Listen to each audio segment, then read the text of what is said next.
Salut, c'est Hugo. Bienvenue dans cette nouvelle vidéo. Aujourd'hui, on va parler de comment adopter un style de vie minimaliste quand on est en famille.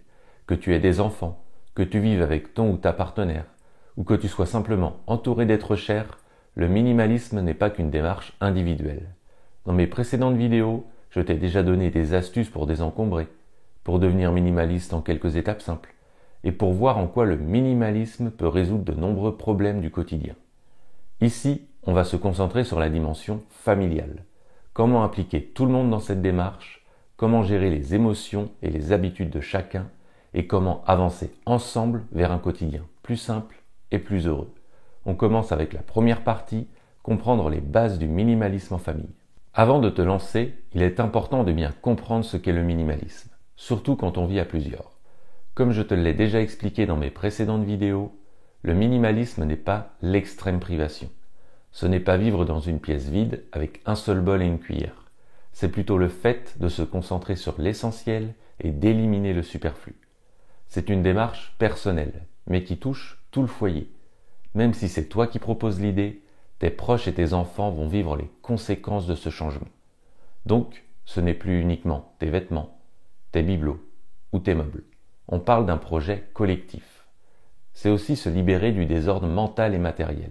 En famille, on a souvent tendance à accumuler des jouets, des vêtements de différents âges, du matériel de sport, des ustensiles de cuisine en trop.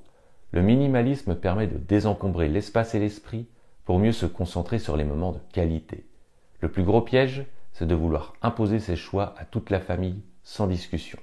Le minimalisme familial doit être un travail d'équipe, même s'il y a toujours un moteur qui propose la démarche. Passons maintenant à la deuxième partie, impliquer chaque membre de la famille. Premièrement, la communication avant tout. Il faut expliquer clairement ce que tu cherches à faire. Avoir plus d'espace, moins de stress, plus de temps libre pour les activités ensemble. Il faut aussi écouter les préoccupations. Tes enfants vont peut-être avoir peur de perdre leur jouet préféré.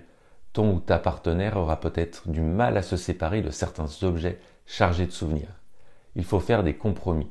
Le minimalisme, c'est aussi reconnaître que tout le monde n'avancera pas à la même vitesse.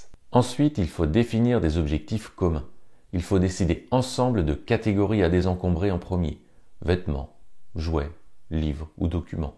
Il faut choisir des règles simples. Par exemple, quand un nouvel objet entre, un ancien doit sortir.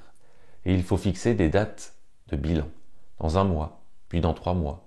Puis discuter des progrès et ajuster aux besoins. Enfin, il faut donner l'exemple. Montre à ta famille comment tu fais toi-même le tri dans tes affaires. Et sois cohérent dans tes actions. Si tu expliques l'intérêt de ne pas accumuler, mais qu'en parallèle tu craques pour tout et n'importe quoi, le message ne sera pas crédible.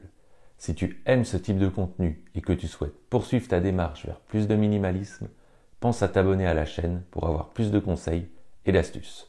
Passons maintenant à la troisième partie, les étapes concrètes pour un minimalisme familial. Étape 1, désencombrer par catégorie. Contrairement au désencombrement par zone, il peut être plus efficace d'organiser le tri par catégorie d'objets. Commence par une catégorie précise, comme les vêtements. Regroupe-les tous au même endroit, puis trie ce qui ne te va plus, ce que tu n'as pas porté depuis 1 an et ce qui mérite d'être gardé. Poursuis avec les livres. Fais 3 piles. À garder, à donner ou vendre, et à jeter si nécessaire. Pour les jouets, implique tes enfants. Laisse-les choisir leurs préférés et discute avec eux de ce qui ne sert plus. Le fait de regrouper une catégorie d'objets au même endroit permet d'avoir une vision d'ensemble et d'éviter le doublon caché un peu partout dans la maison. Étape 2, gérer les objets sentimentaux. C'est souvent le plus difficile et ça peut être encore plus sensible en famille parce que chacun a ses souvenirs. Astuce, crée un petit espace spécial, une boîte souvenirs où chacun peut conserver une quantité limitée d'objets importants. Fixe une limite, par exemple, pas plus d'1 boîte par personne. Ça oblige à faire des choix et à vraiment sélectionner ce qui compte. Étape 3, adopter une routine de maintenance. Une fois que c'est désencombré, il faut éviter de retomber dans l'accumulation. Tu peux utiliser la règle du 1 entre 1 sort. Tu dois te séparer d'un objet dès qu'un nouveau entre. Il faut aussi un contrôle des dépenses. Apprends à remettre en question chaque achat avec cette question. En ai-je vraiment besoin? Prévois également des moments de tri réguliers. Prévois quelques minutes chaque semaine pour ranger et mettre de l'ordre. Étape 4, personnaliser la démarche selon l'âge des enfants. Pour les tout petits, privilégie une organisation visuelle et simple, avec moins de jouets, mais plus de moments de partage. Pour les ados, donne-leur plus d'autonomie. S'ils comprennent l'intérêt et voient les bénéfices, moins de bazar, plus de temps, ils adhéreront plus volontiers. Étape 5, redéfinir les activités en famille. Un des grands avantages du minimalisme, c'est qu'on libère aussi du temps et de l'énergie. Tu peux remplacer les activités coûteuses ou trop axées sur la consommation par des sorties en plein air, des jeux de société ou de la cuisine ensemble. Tu peux profiter de ces moments de moins de choses, plus de moments pour renforcer les liens familiaux. Comme je l'ai déjà mentionné dans mes précédentes vidéos, moins s'encombrer signifie souvent faire plus de place pour ce qui compte vraiment, la relation avec nos proches.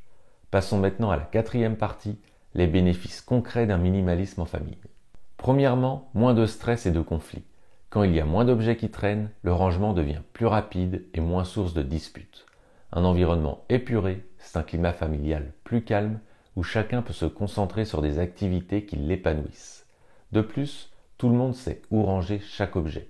Fini les crises parce qu'on ne retrouve pas son jouet préféré ou un papier important. Deuxièmement, des économies au quotidien. En achetant moins de choses inutiles, la facture s'allège.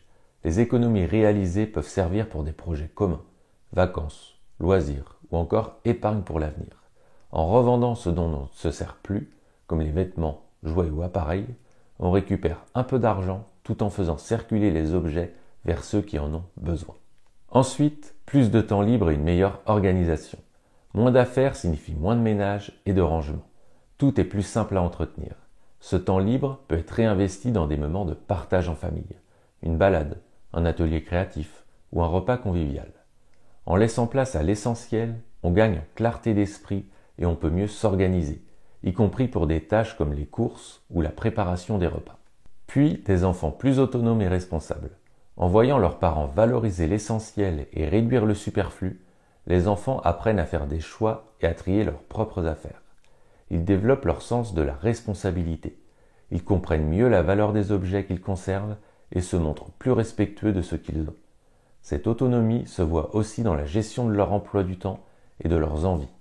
Ils perçoivent vite qu'ils peuvent s'amuser avec moins de jouets et donner libre cours à leur créativité. Enfin, une famille plus unie. Se lancer ensemble dans un projet comme le minimalisme crée de la cohésion. C'est un défi collectif qui peut rapprocher chacun autour d'un objectif commun, mieux vivre ensemble. Le dialogue devient essentiel pour décider de ce qu'on garde ou pas, pour réorganiser l'espace, pour choisir les nouvelles activités en famille. Au final, on passe moins de temps à gérer des objets et plus de temps à bâtir des souvenirs, ce qui renforce les liens familiaux de manière durable. En somme, un mode de vie minimaliste en famille apporte une multitude d'avantages. Il libère l'esprit, améliore la communication et resserre les liens entre tous les membres du foyer. C'est un cercle vertueux qui s'installe. Plus on simplifie, plus on a envie de continuer parce qu'on voit les bienfaits immédiats. Pour résumer, adopter un style de vie minimaliste en famille demande une bonne dose de dialogue, un peu de patience et quelques ajustements au quotidien. Mais crois-moi, les bénéfices sont énormes. Si la vidéo t'a plu, pense à liker et à partager en commentaire tes astuces et difficultés pour passer ta famille au minimalisme. Je suis toujours ravi de lire vos retours et vos expériences. Pour aller plus loin dans cette aventure minimaliste, je t'invite à cliquer sur le lien dans la description de la vidéo. Tu y trouveras ma page Facebook où l'on peut échanger plus facilement. Je t'y attends avec impatience. Merci d'avoir regardé cette vidéo, prends soin de toi et à très vite.